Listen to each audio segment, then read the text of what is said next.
Halo Thinkers, saya Randy dan kali ini saya bersama Hari ini Nah, kita akan mengobrol dalam satu topik yang sangat menarik dan rasanya banyak teman-teman yang mengalaminya juga nih. Oke, kalau kita punya uang 100 juta sekarang nih, kira-kira teman-teman mau buat apa nih? Mau buat mengasah ilmu, mencari pendidikan yang lebih tinggi, atau buat usaha sampingan karena banyak yang bilang ekonomi sekarang lagi nggak baik-baik saja nih Bu Arini. Nah, kalau menurut Bu Arini nih Bu, kalau Bu Arini punya uang 100 juta sekarang, lebih baik untuk yang mana? untuk yang mana? Kalau saya, ini kan berarti ngeliat kondisi saya sekarang nih ya teman-teman. Iya. Nah, saya ini kan pendidikannya sih kemarin itu habis S1, terus udah S2 gitu. Wah, jadi sebetulnya sih nggak niat lagi ngambil yang resmi ya. Kalau kayak yang kayak gelar lagi ya S3 gitu kan. Udah nggak ada niat. Tapi kalau skill yang sesuai kebutuhan saya di pekerjaan itu ada sih pandangan gitu ya. Jadi kalau sekarang kan memang kerjanya bidang branding design nih, itu mungkin kalau memang ada kelas yang menarik atau sertifikasi yang bagus gitu, itu tertarik sih saya ngambil ya. Gitu, Tapi ya.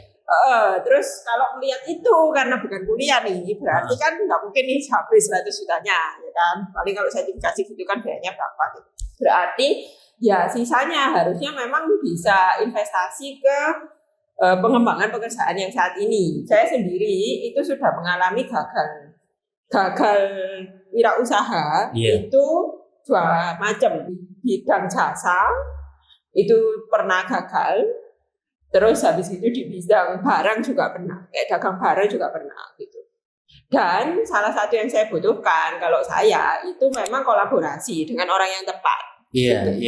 Jadi dengan melihat itu tentu saja kayak uangnya tadi itu saya nggak bisa sih memutuskan sendiri kayak oh ya udah ini pokoknya mau tak apakan. Pasti saya akan kayak diskusi dengan orang yang selama ini kolaborasi sama saya nih, kayaknya enak kita apakan bareng gitu.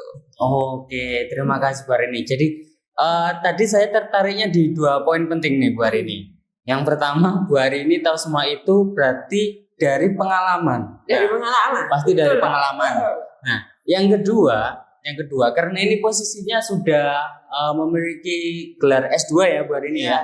Nah, kalau untuk yang teman-teman S1 atau bahkan belum kuliah gitu ya, atau bahkan belum kuliah, kalau kalian punya uang 100 juta, kalian pilih yang mana nih? Kalian cari gelar dulu, boleh komen perbanyak ya, ilmu dulu, iya, atau langsung buka usaha karena kita nggak bisa katakan semua orang itu posisinya sedang baik ya Bu ya. Betul. Ada juga yang ingin mengejar ilmu lebih banyak, tapi juga harus bertahan hidup. Nah itu posisi yang saya rasa susah sih Bu. Nah kalau dari pengalaman saya tadi ya teman-teman, itu berarti kalian dengar kan, saya gelar udah sampai S2, itu pun wirausaha gagal 2 kali. Iya. Jadi sebetulnya itu bukan jaminan. Iya. Gelar bukan jaminan. Menurutku gelar bukan jaminan. Iya. Ketemu siapanya itu lebih penting daripada kayak gelarnya. Berarti bisa dibilang selain uang, ilmu, kita juga harus punya relasi yang bagus. Ya kalau misalkan keluarganya pedagang, apapun itu, barang kecil, barang besar, pasti kan ada cerita-cerita yang masuk. Oh kalau barang ini tuh nggak bisa gini, barang ini nggak bisa gini. Jadi untuk yang baru generasi berikutnya ini tahu nggak harus mulai dari nol seperti mereka gitu ya Bu ya. Kalau udah punya ilmu-ilmu itu benar-benar satu apa ya sebetulnya satu kunci kunci untuk membuat kita maju sih, dibandingin kayak cuman ilmu yang resmi ya, karena kan jujur aja sih apalagi kalau di Indonesia itu guru dan dosennya yang benar-benar bagus dan punya pengalaman praktisi itu jarang. Jadi kayak kadang itu bagusnya terlalu akademis, tapi kalau kita terapin di dunia kerja itu kayak ya kayak nggak sesuai ya, kayak dulu sekolah lagi ujian harian gitu kan, pertanyaan nggak sama. Kalau yang memang praktisi lah itu ngefek, memang karena mereka selain akademis juga udah praktek di dunia kerja nyata gitu kan. Tapi kalau yang bukan praktisi itu benar juga. Oke, balik lagi ke yang 100-nya tadi ya Bu ya. Yang tadi kan kita udah tahu kita jalannya di mana. Nah ini untuk nominalnya ini 100 juta di tangan loh. Nah, mungkin untuk para Dapatnya dari dewasa mana, Pak? udah 100 juta. bekerja, iya. Nah, dapatnya ini dari mana ini? Iya, masa 100 juta. Apalagi kalau yang ngomongin yang belum kuliah atau yang belum bekerja, bahkan yang udah bekerja pun kan ya nggak ngumpulin semua punya 100 juta. ya, sulit Iya. ya. Ya. Nah, ini ada dua sisi menurutku. Ada yang generasi pewaris. Oke. Pewaris. Jadi kalau ngomong 100 juta, wah bapakku kong lo gampang 100 juta Mungkin gitu memang kan. udah ada gitu Iya, ya. memang udah ada. Nah, ada juga yang generasi perintisnya ini, yang benar-benar harus ngejar 100 juta pertamanya ini, Bu. Jadi saya itu kondisinya pada waktu beli rumah itu dibantu orang tua.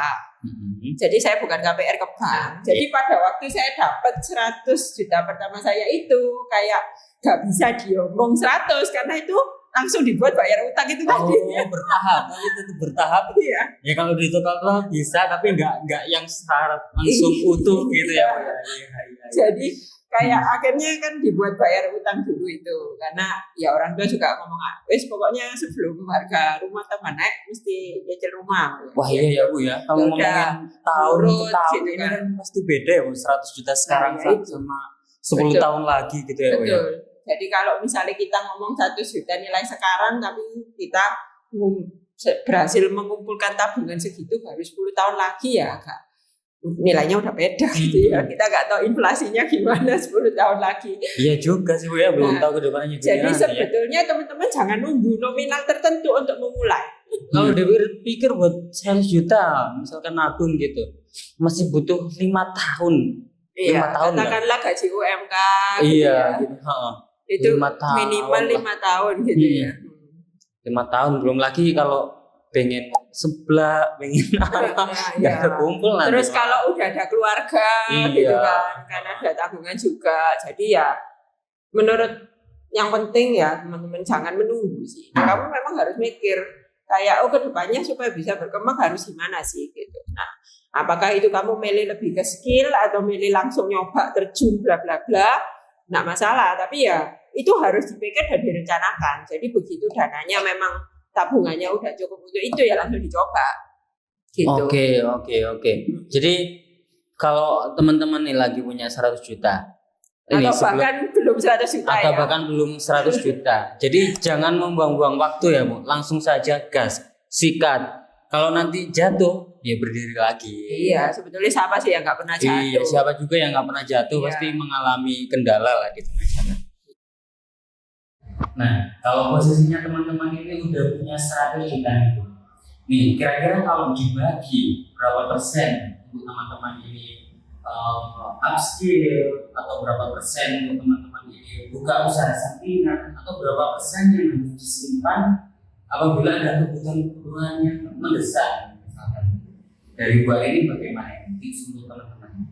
Nah, ini kalau teman-teman ya, sebetulnya tadi kan saya sudah bilang ya itu dipengaruhi kayak relasi kita dan ya gimana skill kita saat ini dan pendidikan kita saat ini udah apa gitu. Jadi sangat penting untuk mengenal diri sendiri dulu sebenarnya. Mengenal diri sendiri dan mengenal modal-modal di sekitar kita ini tadi sebelum memutuskan mau bagaimana. Dan sangat boleh kombinasi ya teman-teman. Jadi nggak harus milih salah satu aja.